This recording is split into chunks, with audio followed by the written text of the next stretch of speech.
Shalom everyone, and this is the new week of Parashat VaEra.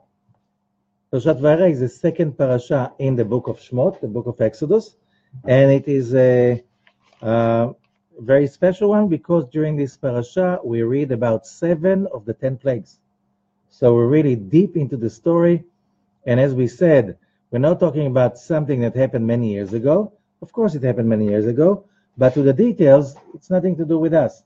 What's the problem is that it is to do with us, because when we say what's in it for me, the answer is it's everything for you, for me, for you, for all of us. Okay, because this parasha is dealing with the stuff we have to go through this week. Now, as we said last week, Parashat Shmot, for 6 weeks from this parasha, Shmot, VaEra, Bo B'Shalach Yitro Mishpatim, there are 6 parashot that initials of Shovavim. Shovavim means careless behavior. You know, in modern Hebrew it's naughty, but in real Hebrew means irresponsible. No, in Hebrew, modern Hebrew, it's like naughty in a quick, cute way. But, you know, when we're talking, but that's good for a baby. And when they grow up and they continue to behave like this, you say, like, you know, grow up. You should, you know, be an adult. Be an adult, what does it mean? Remember that whatever you say has consequences. Okay? So that's the story for this coming 6 weeks. And then we said, these 6 weeks, this is the time for people to realize, how important responsibility is about. And responsibility, it's all about consciousness. It's all about consciousness, and this is the time to work on our consciousness. It's like kind of a race for whatever we're going to gain in those 6 weeks. It's going to be ours forever. But that has nothing to do with physicality, because as we know from Sefer Yetzirah, Rabbi Avraham ben David, on his famous commentary on Sefer Yetzirah, he says something very important. He says that during this time we have the control of planet Saturn, Shabtai, which doesn't care so much from Inyanei HaChomer, which is called materialistic matters, issues, which means that's why he destroys them. And that's not so easy, because we are all addicted to matters of materialism. What happens when we can't sleep in our bed? What happens if our car breaks down? If there's a flood in the house, God forbid, and you can't, and you have to move on to be somewhere else till they fix your, like most people, it's game over. Game over. What if something in our body goes wrong? Just a little bit. Just something in the nail. It's over. It's over. We are so dependent. We are so much deep in slavery to our physical comfort, status, whatever you just call it. Saturn does like it, because this is all about dependency and slavery. And here we spoke about last week in Parashat Shmot how important it is. How important it is, because we're going through the Exodus, our own personal Exodus. That's why it says, Chayav kol adam, every person has to see himself like he is going out of Egypt. And we learn Egypt, we're not talking about this geographical location with the pyramids and stuff like this with the Nile. We're talking about Mitzrayim. Mitzrayim is a narrow place. And what's the place of narrowing? Says the Zohar, says the Ari, all of it, this is the body. When a soul is not in a body, the soul is free. It's free to see the world, the universe, from one side to another without any limitation. The moment we're in a body, we are blind. We are blind and we are limited. We're not free anymore. We're not free to feel, because I'm hungry. I can't feel divine stuff when I'm hungry. I cannot feel divine stuff when I'm worried about my salary, when I'm worried about would the plumber come or is not going to come, and how long would I have to turn off the water in my house. Life is a very embarrassing stuff for the neshama, for the soul. I don't know if you noticed, but many babies, a little bit after they're born, if you see them, they do this like, notice that? It's like, where, what is this place? What is it? It's like what I'm doing over here. It takes them a while to get over the trauma of like getting used to the body, and the problem is you get mixed up. You think that this is whatever it is, and there are many people that are so mixed up, they think it's all about the body. There's no soul. Oh, soul, this is a myth. This is like really getting confused. Okay? But people are confused, and we are in this world to be confused. Why? Because when you unconfuse yourself and you see the big picture, what a victory. What an achievement. And that's what we're doing over here. So we are talking about this epos of the Israelites getting out of Egypt and achieving freedom, real freedom. And as we said before, I'll mention it again and again and again. It says when Moses is coming down with the tablets, it says that it's charut al luchot, which is being read by mistake by most people as charut, which means engraved, and you don't write engraved chet reish vav taf. Chet reish vav taf is freedom. Freedom on the tablets. Freedom of what? The angel of death. What does mean death? The moment we are limited and we cannot be free to be ourselves, this is death. This is death. Want me to be myself. So we'll talk about it. The parasha is Vaidaber Elokim el Moshe Vayomer Elav. We are reading in the book of Exodus chapter 6.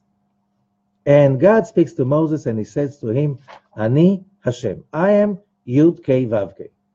Okay? Which is like, if you read the Torah as just a story, you have a problem, because who is that talking to Moses says, I'm Youdkevitch? It's many of the time it says, Vaidaber Hashem el Moshe. Here's Vaidaber Elokim el Moshe saying, I am Youdkevitch. I am God. What? So who's talking to me? And why do you have two names? Why it's God, Elokim, talking to me saying, I am the Tetragrammaton? Who's going on? What's going on over here? You think this is puzzling? Oh, the next verse is even more. VaEra el Avram, and I revealed myself, which the name of the parasha is about revelation. Revelation. And I revealed myself to Abraham, Isaac, and Jacob in the name El Shaddai. Ushmi Hashem, but the name Youdkevitch, the Tetragrammaton, Lo nodati lahem. They didn't know me this way. Okay? And I remember the covenant, and we have to release the Israelites, and so on and so forth. Okay? Let's just go backwards a little bit. Parashat Shmot.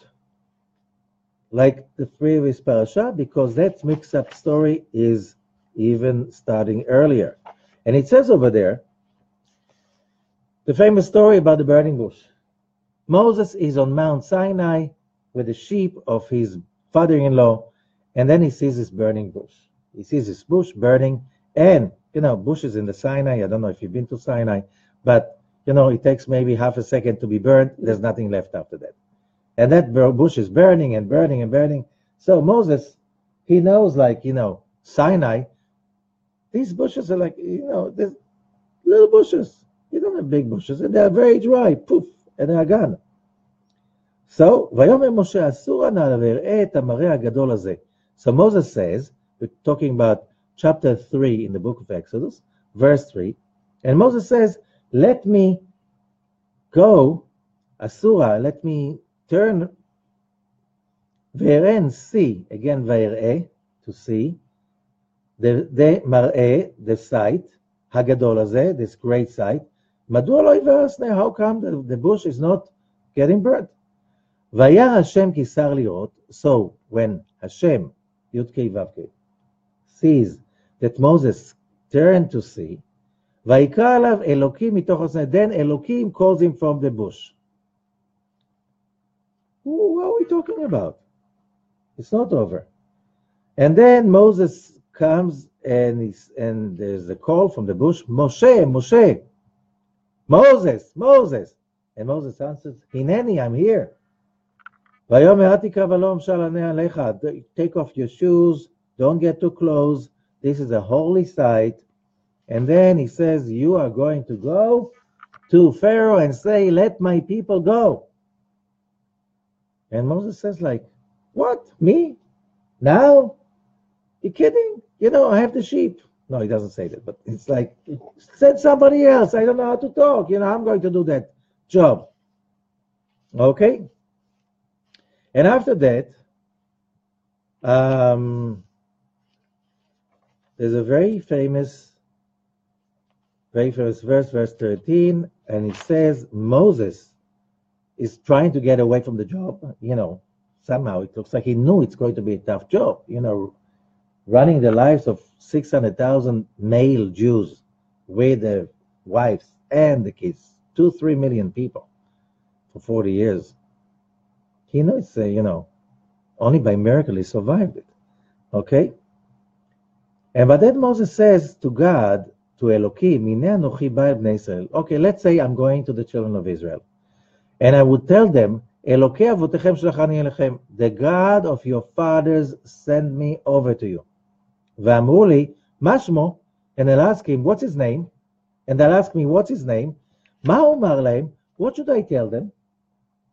It's like, guys, you're the children of Israel, of Abraham, Isaac, and Jacob. Why, you don't know the name of God? And God should have told him what? Tell him that God of your father, that's enough. No, he says, Vayomer Elohim el Moshe, and Elohim says to Moshe, Eheye asher eheye, which is wrongly translated into I am what I am.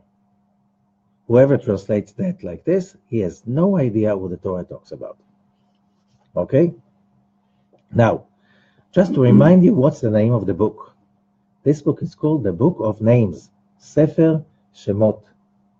And we learned last week, the Zohar says in the most profound way, we're here in this world and we're here lost in the physical dungeon of the body and all the whatever is happening around us, that we are so confused with the physical stuff that we forget where we came from and what we're here for. And when you're stuck and you don't know how to get out of it, the Zohar says you need to find the right keys to open the locks in the upper world, and then the light, the consciousness, the understanding, the tikkun will come down. Okay? So, how do we learn how to do it? And he says, how do you do it? You use the names. You use the names of God. And there's a midrash. There's a midrash, it's not in the Zohar, that says the whole Torah is the names of the Creator. The whole Torah. Which means the whole Torah, according to that Zohar, is full of the keys to unlock those locks, that when you feel that you're stuck and not moving ahead because lack of energy, lack of excitement, lack of understanding, lack of whatever you need to put the key in the lock and turn it. And then it will open up if you use the right key. So when we are talking about God, English, it's very easy, there's God. I remember there was one, I'm talking about the names of God, it was many years ago, and there was a Russian lady sitting in the class, and she was, okay, I have to ask this question. I came from Russia, I came to Israel, I started to learn Hebrew, I learned, this word and this, and then I heard this word, and I said, what is this word? He said, this is God. Okay? Then there's another conversation, and I asked, what is this word? This is the name of God. But I heard that name. Says, oh, that's also his name. And then I heard another name and another name. Why? How come he has so many names? In Russian, he has one name. That's enough. Why do you need so many names? And my rabbi said, he's running away from the police that he needs so many names. Okay? Why does he need so many names? And it's called the Book of Names. So let me explain. When we are talking about names as keys to unlock, there's so many locks to unlock. There are the locks for health, the locks for sustenance, the lock for relationships, the lock for self-confidence, the lock for judgment, the lock for compassion, the lock for the moment of the day. Because time is also something. It's a dimension that you have to unlock in order to use it. Where are all of these locks? These locks are in the Torah. And whatever is called the names of God, basically, these are locks, these are keys to open the locks. So each one of them is in order to open another lock. So let's go back to the story with the burning bush. Moses is going there. He sees the burning bush. He gets a message, and he is kind of reluctant to go. You know, if God appears to you in a burning bush and says, I'm God, I'm created the world, and I point you and I'm going to give you the power to do it, go. You know, how many of us will dare say no? Right? No, I'll give the job to somebody else. I'm too busy with the sheep. Well, what is that? Says Rabbi Isaac Luria, you have to remember that Moses was on a very, very high level. Very high level. He knew the wisdom. Look, he grew up in Pharaoh's house. He learned the wisdom of the metaphysical world in Egypt with all the priests over there. As somebody from the house of Pharaoh, he knew the stuff. 40 years later, when he sees the burning bush, it's after he's traveled around the world and he saw stuff and he learned stuff. He was in a very high level to be able to go to Egypt and to get the Israelites out and to be with them for 40 years. You need to be a special person, a special soul, a very special soul, with abilities that are like beyond whatever our mind can understand. Look, this guy, Moses, left us a book, the 5 books of Moses, right? That was 34 centuries ago, okay? And it is the most printed book in the history of mankind till today, okay? Just show me one person that wrote something that is getting even close to that. No one in history. No one. No one can say that. Something close to that. Okay? Because whatever you say is famous, it's based all on the Torah. I'm talking about somebody brings something out of nothing, a new way of thinking, and the whole world has changed. And whoever says that he is brought to the world, he has to rely on the Torah. Right? So many years, so much effect in so many languages, in so many cultures, so many religions. Humanity is nothing without the 5 books of Moses. It's not the same. With all the advancement, it's all based on that. And why? Moses, with his wisdom, great wisdom, he was already a very great man at that time. He knows there is a tikkun. What does it mean, a tikkun? Humanity has to go through its state.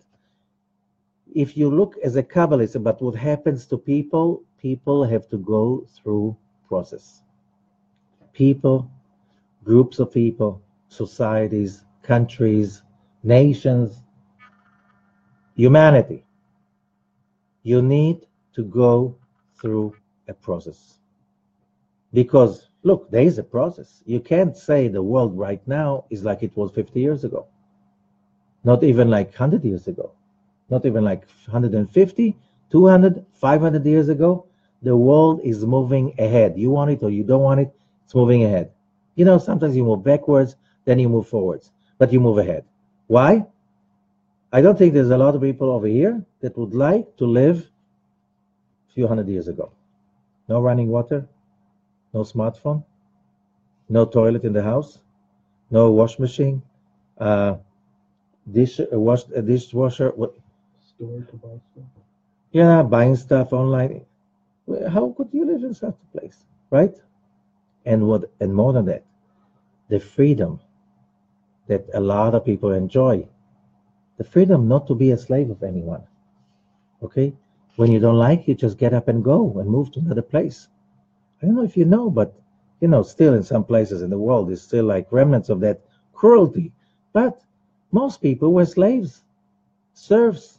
You had to get a permit to move, to just go from one village to another, from the person that owned you and your family and your possession. You didn't really have a possession. Feudalism, you heard about it, but that was not too long ago. Okay? Moses knew that humanity had to go through that process. The process is the ability to connect to Hashem. Yud, K, Vav, K. This name is the key for the most precious values of mankind, which is called love, compassion, and freedom. This is freedom less, but the freedom to love, the freedom to care, the freedom to share, which is so important. The freedom to think and to imagine that things could be better. That line of light that the word tikva, hope, is coming from, because the word tikva comes from the word kav. Kav means a line. And that line is the tetragrammaton, is the Youdkevitch, because the Yud symbolizes the connection to the Sefirot.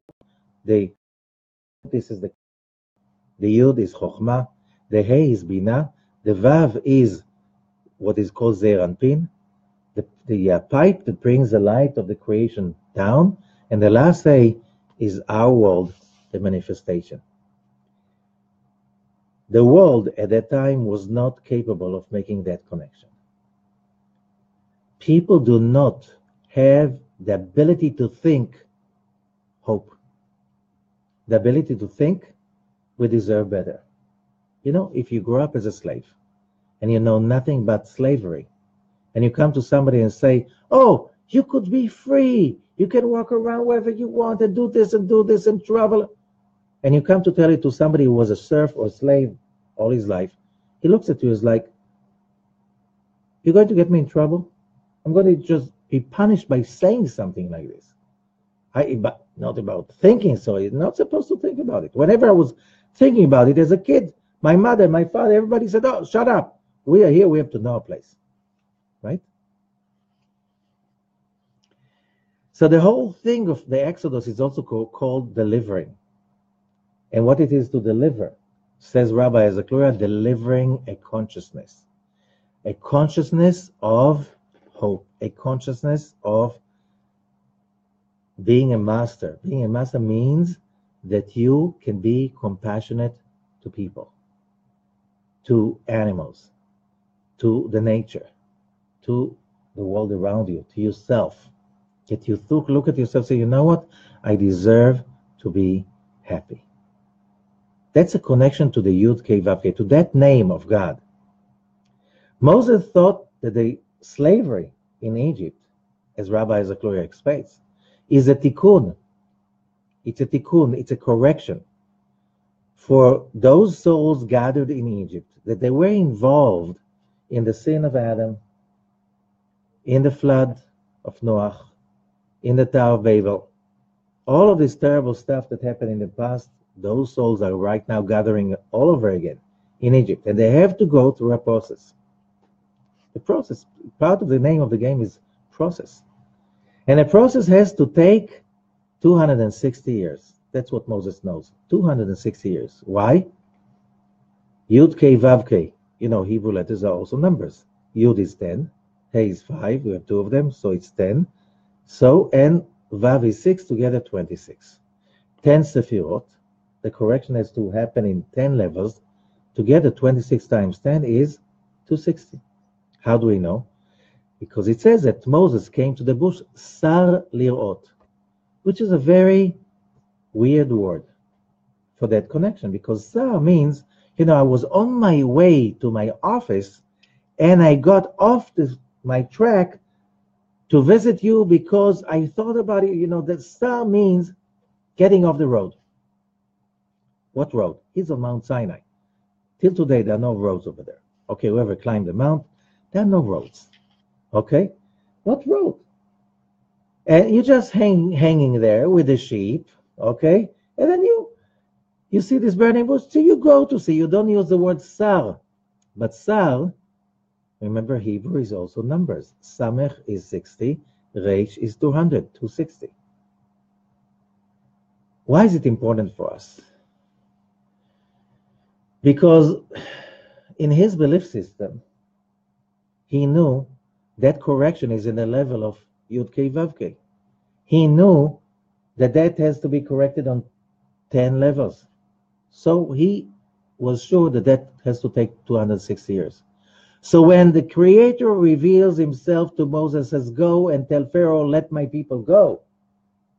Moses is like, it's not the time. It's only 210 years left after the slavery. We have 50 more years to go. So he's like, it doesn't fit my belief system. That's Moses. If that is about Moses, what we're going to say about each other, each one of us. How much are we stuck in all kinds of, what's the word? Belief systems that are already not up to date, that are not good for us. In all kinds of beliefs and thoughts and states of mind that are only hurtful for us, but we're still holding to them like we're holding to our lives. And we don't want to let go. And one of the things that what Rabbi Avraham ben David of Poskiris that writes about planet Saturn in Sefer Yetzirah, the book of formation, he says planet Saturn has no patience for that stuff. You're holding on to it, he'll beat you up till you let go. That's why he is responsible for wisdom. You cannot be a wise person while you're holding to all kinds of belief systems that are already don't have value anymore. Oh, we are all very good in telling about it, to tell about other people. Oh, the guy is like, he's like holding those opinions. Don't you see it's over? Nobody believes in that anymore. We're very good on other people. But when we look at the mirror, we know. We're talking about Moses. We're talking about Moses, not somebody else. Moses. He was sure this is like 260 years. And there is saying he made a mistake. What's the mistake?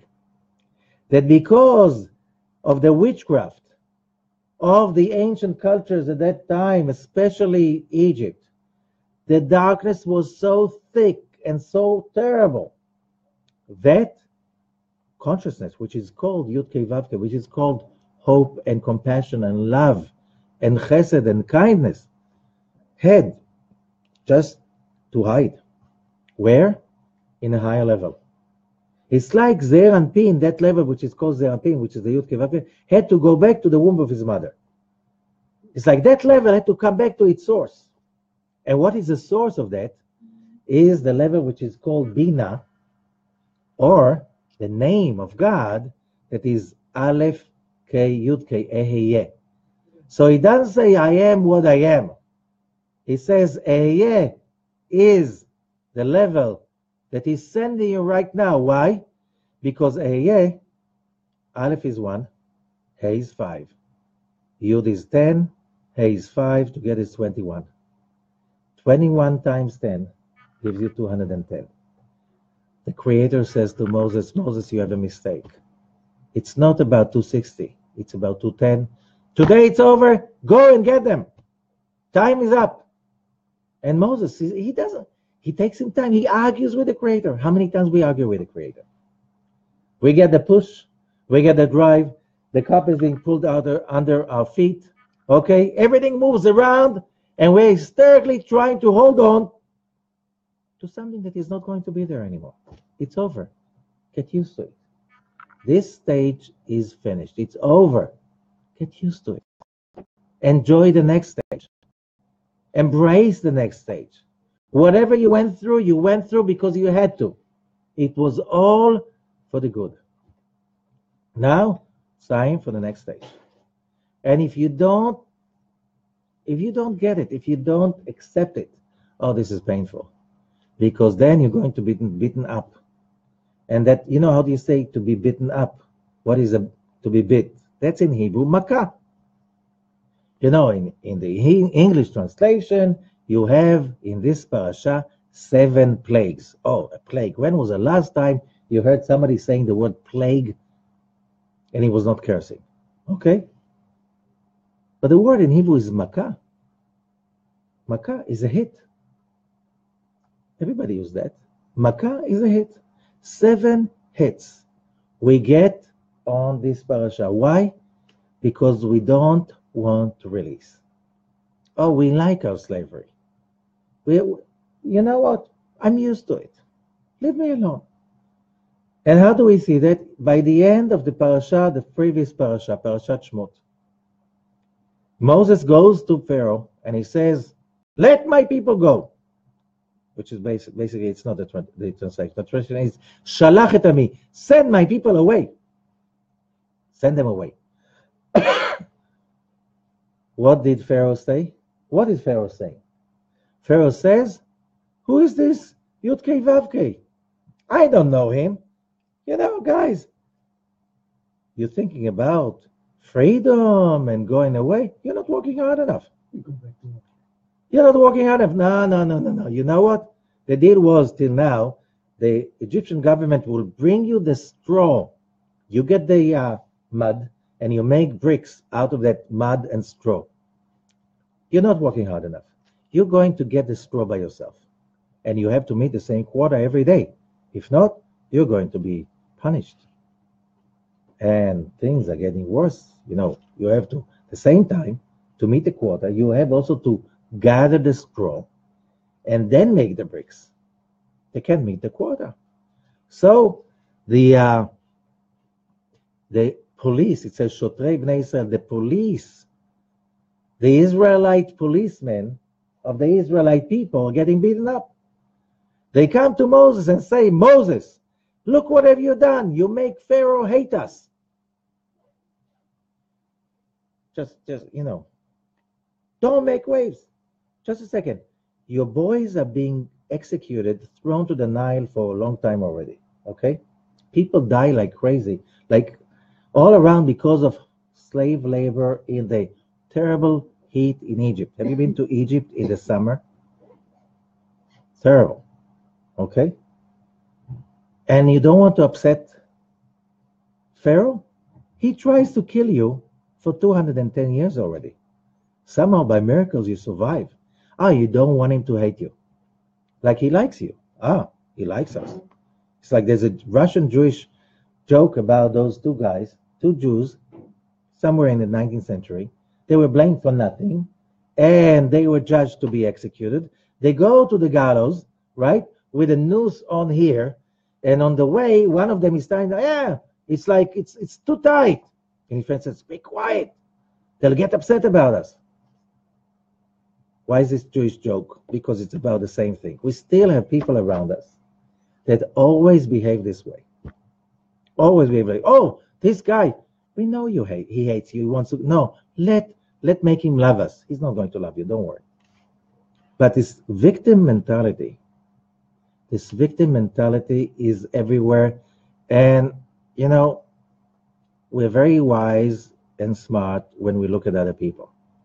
This parasha is written for each one of us, not just for them.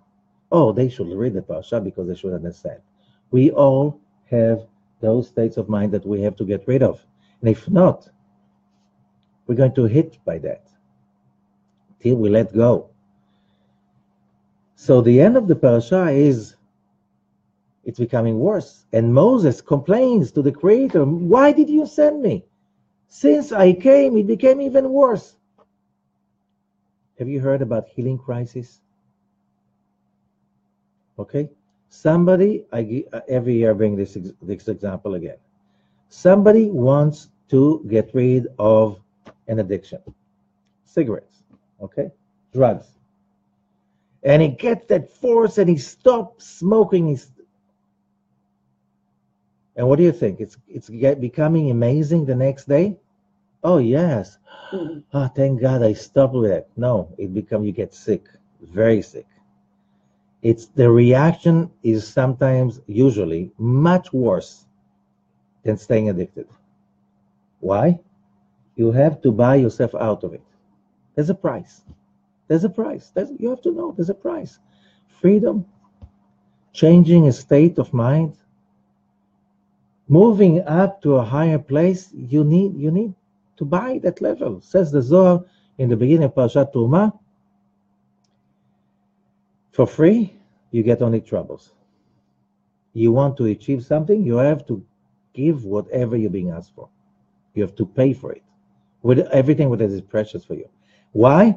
Because you need to climb up and you need to put the effort, and especially being willing to let go. All kinds of stuff that if you're holding on to it when it's past due already, it's getting stale. It only hurts continuing to hold on to that stage. So what I'm saying, it's not that you are wrong. Nobody is wrong. Whatever you think about life, this is right for now. How long is it now? 2 minutes? 2 months? 2 years? 20 years? 3 lifetimes? Who knows? That's none of our business. Our business is to make the effort all the time to move on. If you don't make the effort to move on, if you don't look at whatever we see as, give it the credit, but don't give it, unconditional, unlimited credit. Whatever we believe in, whatever helps us to move on and to survive and to be the best we can be, we have to understand that this is limited. And a day must come that will be like past due, and you have to let go of it because it doesn't serve you anymore. So yes, those 210 years of Egypt, we had to be slaves. We had to suffer. We had to go through a lot of misery in order to what? You know what happens? When you go through the withdrawal and you're out of it after so much misery, you open. You open. I used to teach once in a rehab center. They would come to me after the 2 weeks of the chemical withdrawal. You know what? After 2 weeks of chemical withdrawal, there's no ego left, even a little tiny one. No pride left, even open.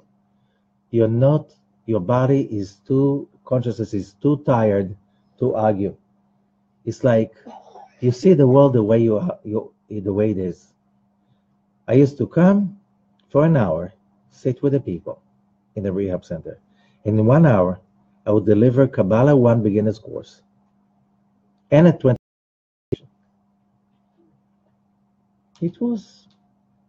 Everything was so obvious, so clear.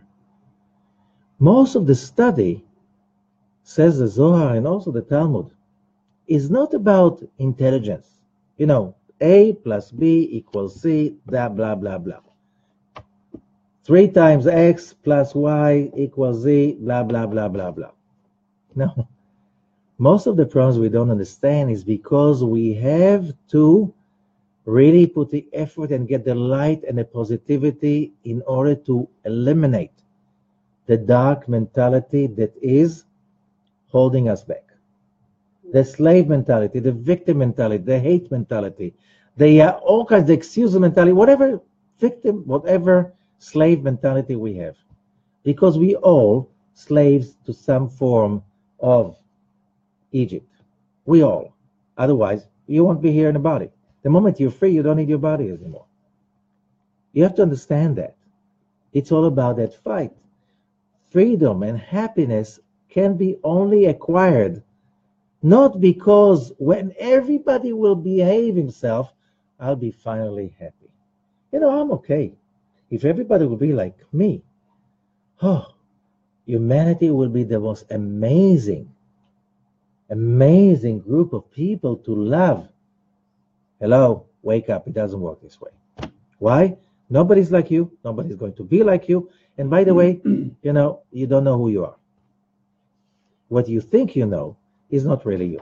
I have some news for you. It's not you. You hardly know yourself. You're still in so many preconditions and preconceptions that you have no idea who you are. My rabbi used to say, if you take away all his troubles, he will go through an identity crisis. Because most people identify with, they have a Stockholm syndrome. You know what's a Stockholm syndrome? It's like somebody kidnaps you, and as a matter of psychological survival mechanism, You start to identify yourself with your enemy that captured you, took away your freedom. It's called after that story that years ago, a daughter of a very rich man, she was kidnapped in Stockholm. She was taken, and she identified with a terrorist that kidnapped her. Right? You know this kind of cases. Why? That's the only way in some places when you're being really abused to keep normal. We all have Stockholm syndrome. We identify with all of those emotions that kept us, that are keeping us in dungeon, in darkness, in misery. Oh, I have to be upset. Well, I'm not going to be upset. Were you born upset? When you wake up in the morning and I ask you, what do you want to feel today? Do you say the first thing, oh, I can't wait to get upset? That's my calling. That's how I really make the world a better place, by being upset. But you know, when you get upset, you lose your IQ, you lose your marbles, your health, everything. It's like, it's not productive. It's not productive unless you're a new journalist and you write upset stuff in a paper and people read it and pay for it and you get paid to get upset. But you're miserable. You're miserable. Being upset people, miserable. Why? They don't connect to the light. They don't connect to the purpose of living. So what is that for? So you want to identify with what? With being upset? With anger? With feeling a victim? This is the abduction. This is the enemy that abducted your life. And you identify with that. And you know what? We all do that. We all do that. It takes a long time. And it takes a lot of beatings, makot, till you start to separate between the real me and the false pretending me, the enemy. This is what the story is about. So when it says the names we're talking about, sometimes you see God, as Rabbi Zakhlori is saying, as a warrior that is punishing everyone. And sometimes you see him as an old man with a white beard, loving, smiling, blessing everyone, like a loving grandpa. What do you think? God has changed from that moment to another? No, God never changed. Who changed? You did. So whatever the way the key to open the lock. So once you use that name of God, and once you use that name of God, all of these names have to be used only as tools to connect to what? To the endless power of the creation. And when we connect to the light, we unlock the keys. Unlock the locks, And then that bliss, when it's coming in and it's flowing through us, it's cleansing us. And that gives us the line. What line? Of communication, to hope. To the ability to feel that, you know what? The universe is just. I work hard enough, I'm going to get what I need. To understand that as long as you're trying, you didn't fail. And you failed if you stop trying. Why? Because the universe will reward you. Because the universe is just. And if you give up just because you got tired. So what if you got tired? Get up, go to sleep, get up and start all over again. Use the tools that you've been given. Use the gifts that are being given to you. Use it. And those names appearing over here, those names are basically tools to unlock those locks, to allow us to communicate, to allow us to experience change, to experience transformation. Whatever we think is right, you know what? Don't take yourself too seriously. You know, people take themselves too seriously. They're tiring. They're tiring. Why? Because we all know, you know, once you're here, once you're there, you can really swear, like, bet on everything you know that this is the truth. 5 minutes later, 5 years later, I don't know. You look backwards and like, how could it be so stupid? This is impossible. Look, Moses, he thought the exile should be 260 years. Mistake. Moses made a mistake. Oh my God, he can't make a mistake. No, you're a human being, you're in a body. The moment you're in a body, you are a captive of your brain. Your brain misleads you from the moment you're born to the moment you die. It's all misleading. So don't take yourself again too seriously. Whatever your brain tells you is right. Oh, but I have proofs. History is full of scientists who were so sure about their findings that it's the right thing, and then came somebody else and said, you know what? Doesn't work. And then you have it. You can read it in so many publications. So many publications about this is the no truth, why all that is obsolete. 2 months later, oh, we found another thing, it doesn't fit, the whole theory doesn't worth it. Like, who can say? And that's in science. What about our everyday life? We have to be flexible, and this is not so easy to be flexible. So how can you become flexible? How can you let go and not being beaten up by life? Till you move, you change, you break, you reshape yourself. So the Zohar in this parasha, the beginning, says, he brings starts with the first verse, and it's in Rabbi Abba Patach, Bitchu B'Hashem Adead. Trust Youdkevitch, Adead, forever after. What do you mean Adead? Again, translating it into English, this is impossible. And he says, Perusho, the meaning, כל בני העולם צריכים להתחזק בקדוש ברוך הוא ולהיות ביטחונם בו. All the people of the world must have certainty and trust in the Creator. אם כן, מה פירוש עדי עד? So what does it mean, עדי עד? Literally, it means, forever. That's the way they translate it to English. But, English was not made for metaphysical connections or to explain the structure of the universe. English was made for other purposes. Okay? הוא משיב, אלא צריך שיהיה תוקפו של האדם במקום שהוא קיום וקשר של הכל. The power of the person should be connected to that place that is the existence of everything and the connection of everything. And that place is called Ad. Now, what is Ad? Ad means eternity. Ad is also the letters of Ed, a witness. When we say Shema Yisrael, Shema Yisrael Hashem Elokeinu Hashem Echad. Shema, in the word Shema, there's a big Ayin. And then in the word Echad, there's a big Dalet. Large size. Ayin and Dalet is Ad or Ed. Same thing. What does it mean? Witness. Witnessing what? Eternity. Now, the way you witness reality, that's the way reality turns towards you. If you get up in the about everybody and you're so sure that everybody hates you, what are you going to get in return? Disdain, upset, people are going to stay away from you. Why? Just looking at your face.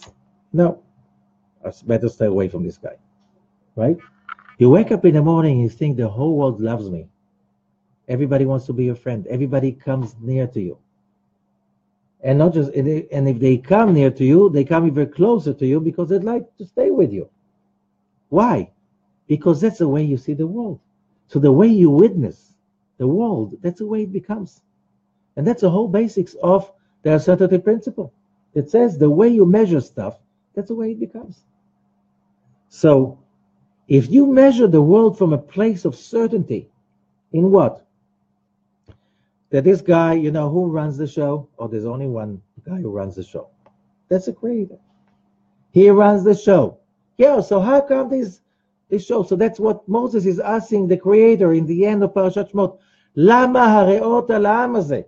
And he calls him Adonai. Aleph, Dalet, Nun, Yud. Not Youdkevitch. Why? Because that is the name of judgment. And you need to know how to activate that name also sometimes. Okay? He talks to the judgment. And the Creator says, oh, Moses, just a second. I am love. I am hope. However, In order to achieve love and hope, you have to go through procedures. Giving up all kinds of stale state of mind, that's not easy. It looks like a punishment, but really it's good for you. You think it's a punishment, and then only later, after the process is over, says, oh, why did I want to stay in Egypt? The Israelites read in the Parashot, Moses, why should we leave Egypt? It's better to stay here in Egypt. With the meat pot, with the cucumbers, with the garlic and the onions. It's like they were going from one restaurant to another the whole day. You forgot. You were in slave labor. Okay? People died right and left. And if you complained, you would have been killed also. You had no right to live with it. Okay? They gave you a favor to live another day in which you created them fortune. Right? And they gave you, that's the way it is with victims, with cults, with slavery, with all kinds of regimes that are totalitarian, to make you feel that you owe them everything. Meanwhile, they owe you everything because they're nothing without you. And the moment you realize they're nothing without you, and you just say, you know what? Bye. It was Rosh Hashanah, September 89. All over the world, and especially behind the Iron Curtain, people said to tyrants, you know what? You need us more than we need you, and we don't need you anymore. Get lost. And the empire of darkness, the Soviet Union, and other empires of darkness all over the world collapsed like putting a bush in fire in the Sinai. Poof! Within 2 weeks, the wall of Berlin crumbled. That was a symbol of this evil empire of darkness. Within a few weeks, it crumbled. It was known. People don't even remember that was not that long ago, 1989. Okay? Just because people decided, you know what? We're not your slaves anymore. Why? Get lost. How could that happen? It's a change of state of mind. The Vilna Gaon, that lived in the 18th century, he said that on that Rosh Hashanah, the world is going to shift into freedom that we never experienced in history of mankind. The time has come. Nobody believed that would happen. Not one historian, not the CIA, not the KGB, neither of them saw it coming. Everybody was in shock. Why? Like Moses. The time has come. When the time has come, this is it. We have to do our best. But we have also to understand that there's a time, there's a procedure that things have to go through. If he didn't go through the procedure, it's not going to happen. He can't just go and say, God, why did you do this to me? Because when you start the withdrawal from anything, in the beginning, it's painful. And then you might think, God, why are you doing this to me?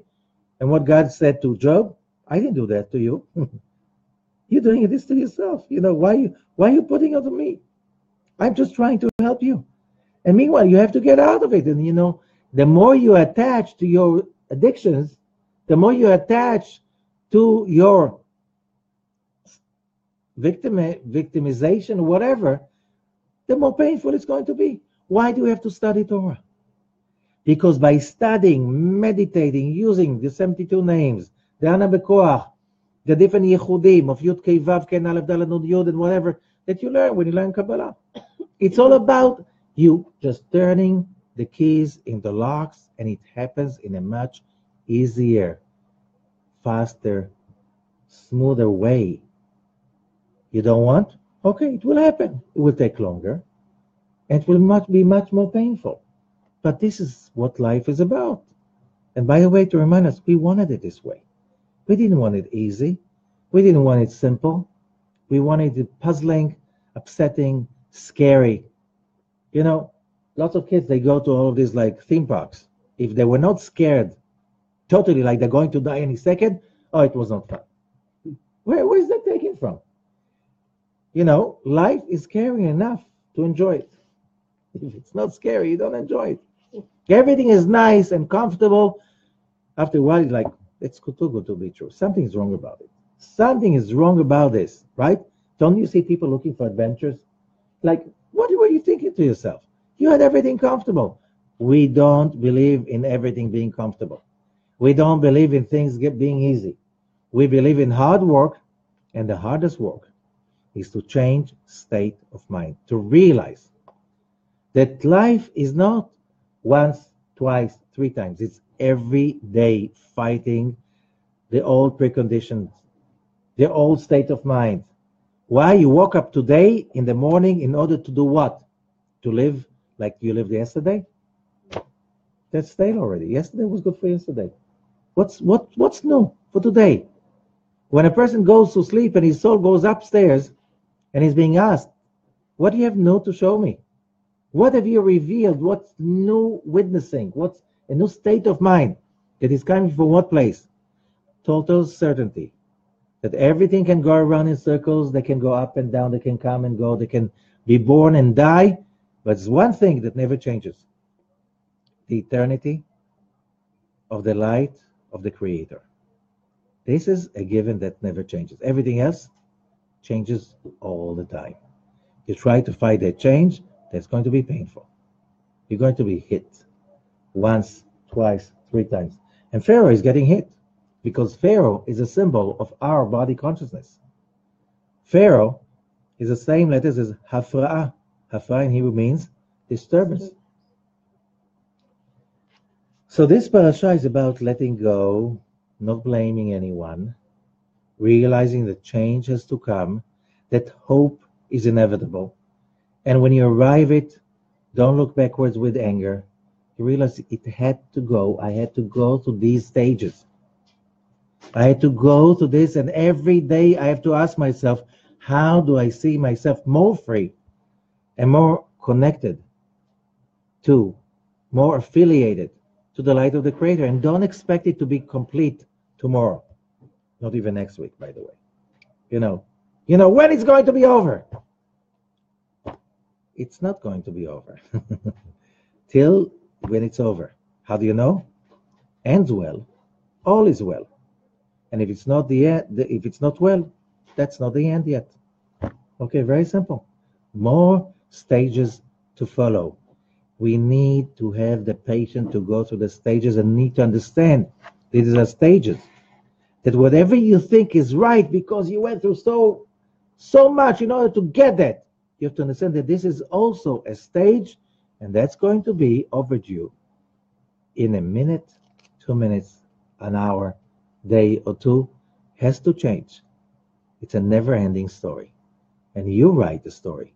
So it's better be a good story. Thank you so much.